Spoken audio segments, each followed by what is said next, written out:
Donald Trump's first month in office has already left countless human rights organizations and activists reeling. The ACLU and a small army of lawyers have been working around the clock pro bono to fight an executive order that has targeted visa holders, green card holders, and dreamers.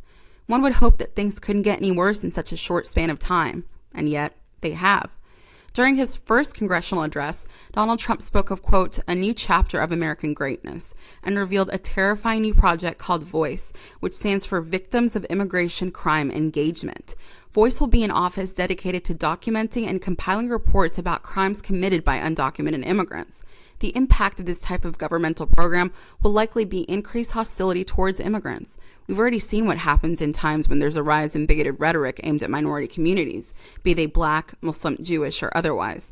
The proposed VOICE program should frighten people not only because of what it means for the future of immigrants in the U.S., but also the images and ideas from the past that it evokes.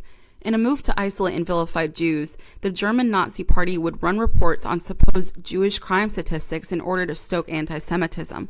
The German public even aided in their efforts by providing their own anecdotes that vilified Jews. These stories would then be published by Der Stürmer, a newspaper regularly featuring caustic anti-Semitic content for the Nazi Party. We've already seen examples of the kind of bigotry and hatred that the Trump administration has fostered. On February 22nd, for example, a man in Kansas shot 2 Indian American men at a bar, reportedly demanding that they, quote, get out of his country. One of the men was killed, and the other man, as well as a bystander who chased the gunman as he escaped, were injured. The gunman reportedly thought he was shooting 2 Iranians, according to a 911 call placed by a worker at a restaurant where the gunman sought refuge after the attack. Studies have shown that immigrants are actually less likely to commit crimes than people born in the U.S., and yet many immigrant communities are facing unprecedented hostility from both the public and the government. The VOICE program will only add to these woes, resulting in further stigmatization or even violence.